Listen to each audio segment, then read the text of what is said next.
Financial freedom कैसे हासिल करें। दोस्तों, वैसे तो दुनिया में ज़्यादातर लोग फाइनेंशियल फ्रीडम हासिल करना चाहते हैं, लेकिन फिर भी वे फाइनेंशियल फ्रीडम कभी हासिल नहीं कर पाते हैं। लेकिन अगर आप अमेरिकन लेखक ग्रैंड सबेटियर की बातों को माने तो आप काफ़ी कम उम्र में ही रिटायरमेंट लेकर पूरी ज़िंदगी एंजॉय कर सकते हैं। क्योंकि दोस्तों, फाइनेंशियल फ्रीडम बुक को लेखक खुद 30 साल की उम्र से पहले ही फाइनेंशियल फ्रीडम हासिल कर चुके थे और अपनी इस यात्रा को उन्होंने उनकी बुक फाइनेंशियल फ्रीडम बुक में बताया है। तो चलिए जानते हैं उन 7 अलग अलग फेस को जिन्हें फॉलो कर हम भी अपने 30 साल की उम्र से पहले ही फाइनेंशियल फ्रीडम बड़ी आसानी से और कम उम्र में हासिल कर सकते हैं। नमस्कार दोस्तों, स्वागत है आपका हमारे YouTube channel inspiring thoughts by Raj में। दोस्तों, आज हम आपको फाइनेंशियल फ्रीडम के कुछ ऐसे रास्ते बताने वाले हैं जिनसे आप भी फाइनेंशियल फ्रीडम बन सकते हैं। तो चलिए शुरू करते हैं। दोस्तों, फाइनेंशियल फ्रीडम बनने के लिए सबसे पहला रास्ता आता है क्लियरिटी। दोस्तों, दुनिया के ज्यादातर लोग बिना किसी प्लानिंग के अपने जॉब या काम में लगे हुए रहते हैं और बिना कुछ सोचे समझे अपने मेहनत से कमाए हुए पैसों को बेकार की चीज़ों पर खर्च कर देते हैं, जबकि वे अपने पैसों को इन्वेस्ट या सेव करने की सोच तक नहीं है। असल में लोग इस बात को पूरी तरह से भूल जाते हैं कि जब वे रिटायरमेंट की उम्र तक पहुंच जाएंगे तो लाइफ में किस तरह से सर्वाइव करेंगे। इसलिए इस किताब के लेखक कहते हैं कि किसी भी इंसान को शुरुआत से ही क्लियर होना चाहिए कि भविष्य में रिटायर होने के लिए उनको कितने पैसों की जरूरत होगी। यानी कि आपको रिटायरमेंट के लिए एक फिक्स अमाउंट डिसाइड करना है जो आपको फाइनेंशियल इंडिपेंडेंट बना सके। दोस्तों, और इस नंबर का आसानी से पता लगाने के लिए आपको अपने साल में होने वाले खर्चे को 25 गुना कर देना है। यानी कि अगर आप साल में 5 लाख खर्च करते हैं तो इस अमाउंट का 25 गुना करके आपको एक फाइनेंशियल इंडिपेंडेंट बनने के लिए 1,25,00,000 रुपए की जरूरत होगी। वैसे तो ये नंबर हर इंसान के कंडीशन और रिटायरमेंट के अलग अलग उम्र के हिसाब से डिफरेंट हो सकता है, लेकिन इम्पोर्टेंट बात यह है कि ये नंबर शुरुआत से ही क्लियर होना चाहिए। दूसरा रास्ता है सेल्फ सफिशिएंसी। दोस्तों, जब आप इतना पैसा कमाने लगे कि आपको अपने रोजमर्रा के खर्चों के बारे में कुछ भी सोचना न पड़े तो आप अपने फाइनेंशियल फ्रीडम हासिल करने की तरफ बढ़ने का अगला स्टेप ले सकते हैं। इस स्टेप में आपको अपने करंट फाइनेंशियल सिचुएशन का पता लगाना है, जैसे कि आपकी टोटल नेटवर्थ कितनी है, अभी आपकी मौजूदा इनकम कितनी है, आपके महीने का खर्च कितना है, आपकी सेविंग्स कितनी है और आपके अपने इन्वेस्टमेंट से कितना रिटर्न मिल रहा है। इन सभी चीज़ों का समय समय पर हिसाब किताब यानी कि रिपोर्ट निकालते रहना चाहिए ताकि आपको पता चल सके कि आप कहां पर स्टैंड करते हो और अपने लक्ष्य तक पहुंचने के लिए आप कितना सफ़र तय करना बाकी है। दोस्तों, ये फाइनेंशियल इंडिपेंडेंट तक बढ़ने का अगला कदम है। फाइनेंशियल फ्रीडम हासिल करने का अगला रास्ता है ब्रीथिंग रूम। दोस्तों, जब आपको यह पता चल जाए कि आपकी करंट फाइनेंशियल सिचुएशन क्या है और अभी आपको आपके गोल अचीव करने के लिए कितने दूर तक जाना है, तब आप अपनी फाइनेंशियल इंडिपेंडेंस की तरफ अगला कदम ले सकते हो।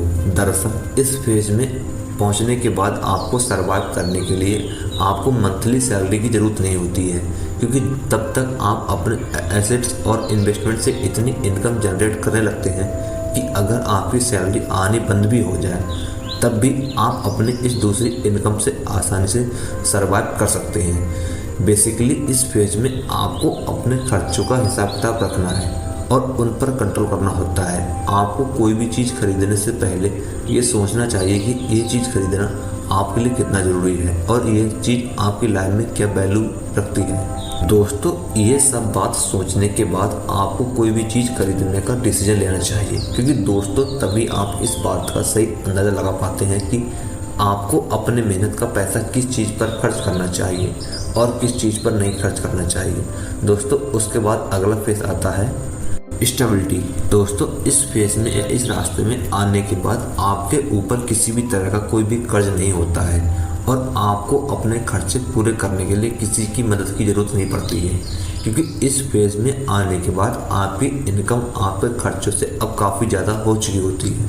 असल में किसी इंसान के पास इतने पैसे जमा हो जाते हैं कि वो अपने इनकम बंद हो जाने के बाद भी उन पैसों से 6 महीने आराम से जी सके, तो वह इंसान फाइनेंशियल स्टेबल कहा जाता है और वह इंसान अपने फाइनेंशियल फ्रीडम को हासिल करने की तरफ वह स्टेबिलिटी फेज में पहुंच चुका होता है। दोस्तों, इस फेज में आने के बाद आपको जो अगला स्टेप लेना होता है वह है सेविंग्स करना। दोस्तों, अब सेविंग्स करने के बारे में ऑथर ये कहते हैं कि हम लोगों की छोटी छोटी जगहों पर सेविंग्स करने के बजाय घर, ट्रांसपोर्टेशन और खाना, इन 3 चीज़ों में ही सेविंग्स करनी चाहिए, क्योंकि ये 3 चीज़ें इंसान की लाइफ में सबसे बड़े एक्सपेंसेस होते हैं और इन 3 चीज़ों का खर्च कम करके हम लोग अपने इनकम का 20% सेव कर सकते हैं। अगला फेज आता है फ्लेक्सिबिलिटी। दोस्तों, जब आपके पास इतना पैसा जमा हो जाता है कि आपकी इनकम 2 साल तक बंद हो जाने के बाद भी आराम से जी सके, तब आप फाइनेंशियल फ्लेक्सिबल बन जाते हैं। दोस्तों, इस फेज में आने के बाद ऑथर कहते हैं कि आपको अपना फोकस उस फुल टाइम काम पर लगाना चाहिए जहां से आपकी मेन इनकम होती है।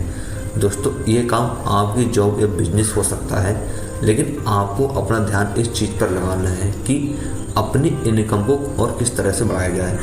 यहाँ ये ऑथर ये भी कहते हैं कि आपको फुल टाइम काम तब तक नहीं छोड़ना चाहिए जब तक कि आपको आपके साइड बिजनेस से और ज़्यादा बेहतर रिजल्ट ना मिले।